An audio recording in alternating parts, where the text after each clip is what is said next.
right, what's up guys? My name is Zach and today I am driving a 2023 Subaru WRX Premium. Up front is a 2.4 liter turbocharged flat 4 and down below is a 6-speed manual transmission. Now I am super excited to be driving this Subaru WRX for two reasons. First of all, I always love driving turbocharged manual all-wheel drive cars. It's just a good day when that happens. But the second reason is that this car is slightly modified. While it's not modified to high heaven, it has simple bolt-ons like an intake, exhaust, tune, and things like that. So I've always had a complaint about the WRX or the modern or current WRX that it's a little sleepy. So today we're gonna see if some simple bolt-ons can wake up the beast. But if you would like to submit your own vehicle and have it reviewed here on the channel, you can head on over to my website, zackpradel.com/submit. It's a quick and easy submission form. It takes under a minute to fill out, and I come out to you. But let's get back to that 2.4 liter. Well, that is the stock engine that comes in the Subaru WRX. It's a 2.4 liter flat 4 turbocharged engine, and I've always liked it. It makes a lot more torque than outgoing WRXs. The standard WRX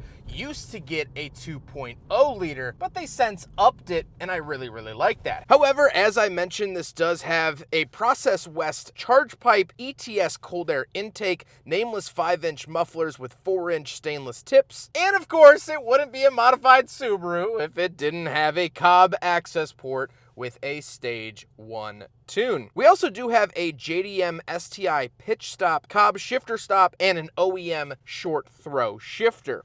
So I have not given this car the beans yet, and so I'm gonna do that live here on camera to get my true thoughts and reaction.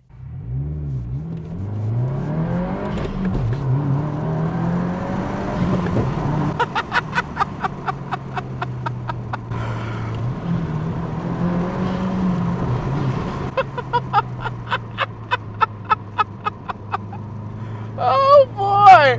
Yeah, all right. It's, oh,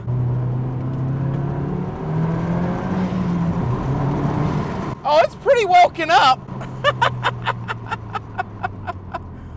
Oh, that feels good. That feels very good.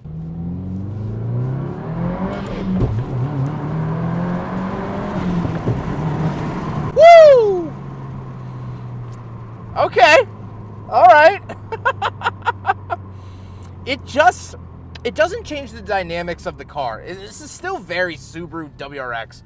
But my big issue with the standard WRX is that it just feels very businessy. It feels very crunching numbers, like it was built and designed on a spreadsheet and not with love and care. But this tweaks that a little bit. It's just more of what it was.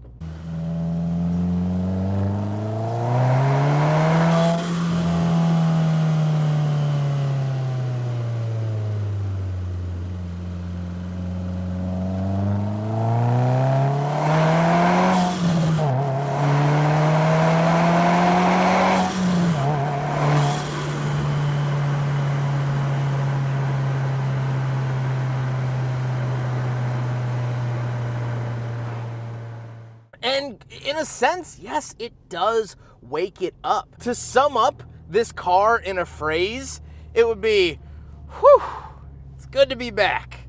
Good to be back. That blow-off valve is great.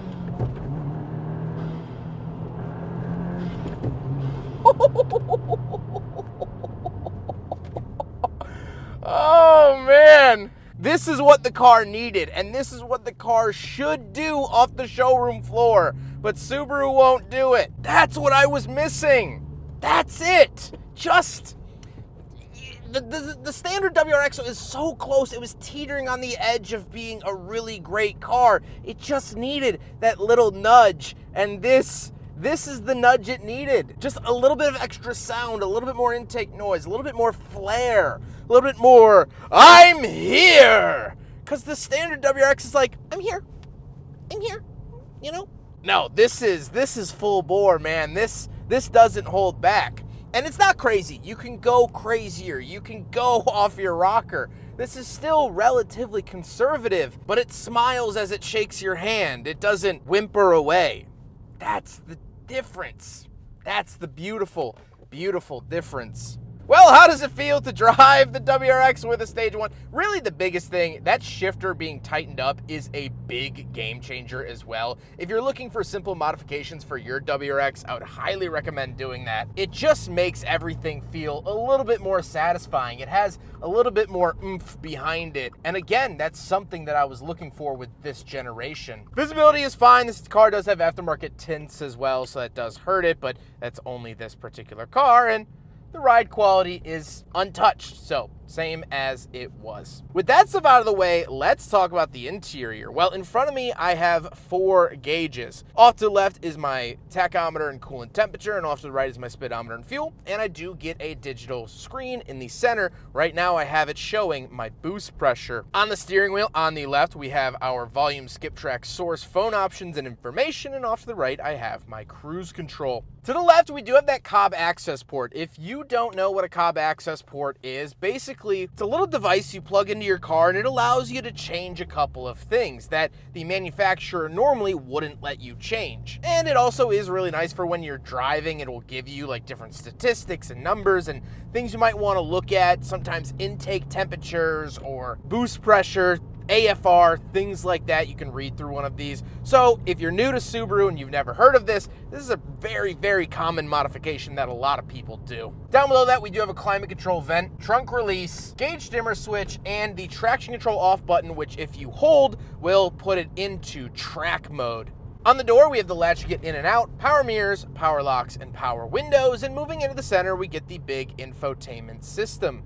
It's fine. I don't love it. It is what it is, and we'll call it a day at that. We do have heated seats, and our climate controls are ran through the screen. I don't love this. This has been one of my big griefs with this car, but that's fine. Then we do have our aux and USB-A, 12-volt outlet, a little cubby, and the shifter. As I mentioned, the shifter is aftermarket, tightened up, and that is a fantastic modification I highly, highly recommend. We do have a little cubby and cup holders. We'll do a big freaking bottle test, but it still fails. Wah, wah, wah.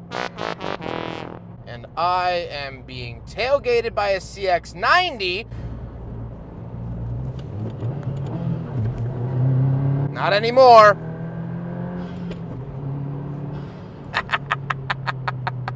The seats are standard, they are heated, they are manual, but at least they're heated, so I'll take that at the end of the day. However, we still have back seats, so let's go do a back seat review. All right, so we're in the back of the 2023 Subaru WRX Premium, and now this actually marks that I've driven every model year of this Subaru WRX so far, 2022, 2023, 2024, and 2025. Very, very cool. Anyway, back here, nothing really changes. I do get 2 USB-A outlets back here. I get a fold-down center console as well. Very, very nice to see that. And I fit. It's not always easy to find fun stick-shift cars with actually decent back seats, but this is one of them. So in case you're looking, well, look no further. However, we'll take a quick look at the trunk and cargo space, and then we'll get back to driving this thing because that's what I really want to be doing. All right, we're on the back of the Subaru WRX, single button here, and there you go. Pretty standard trunk. Obviously, this has not been modified either. I've always liked the amount of space that you get in the back of the Subaru WRX, but anything above the BRZ Subaru-wise is gonna have a pretty good trunk, so that's nothing to note. Now we gotta talk about the looks, and I feel like every single Subaru I drive is in this blue. I don't know if I've done any WRXs. No, the 2022 I did was white. So I've done one WRX that was not in a blue shade, which I think this car looks great in, and this does have upgraded tires. The owner has put on a set of Michelin PS all-season 4s or AS4s, which helps stick to the road a little bit better. With all of that being said, let's get on to my final thoughts. What do I think driving a slightly modified Subaru WRX Premium from 2023? As you can probably tell from the moment this video started, or at least since I started driving it rather hard, this car is great. It really did need just that little push to be a lot better of a car. A couple $100 worth of mods resulted in thousands of dollars of benefit. At least driving-wise, this feels a lot better. It's a breath of fresh air from a chassis that I was starting to go a little stale on. I don't love these WRXs. I have to be honest with you, but this is better. This moment feels like whoever invented the hamburger, they said, yes, this hot beef sandwich, the hamburger, lovely, amazing. And then someone came along and said, what if I put a piece of cheese on it? What if I just put a little slice of American cheese on top? And the world was better for it. That's how I feel about this WRX. It's just 10% better. But ask any mathematician, 10% can be a game changer. 10% can sway a war. That 10%'s good. Oh, it's real good. It's so good. And I will say, the exhaust, again, it is a nameless 5-inch mufflers with 4-inch stainless tips.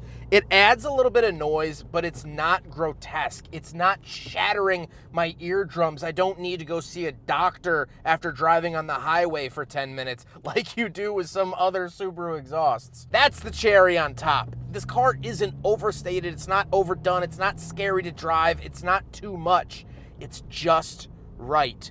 The sweet spot was only a couple steps away from Subaru, and I'm very happy to be reviewing it here today. I hope you guys enjoyed the video. Huge thank you to Daniel for allowing me to take out and enjoy his Subaru WRX as it was intended to do. Daniel has been absolutely wonderful to work with. I appreciate him very much in opening my eyes to the WRX. But I hope you guys enjoyed the video. Don't forget to rate the video, comment on the video, and subscribe if you really liked it. Take care, guys.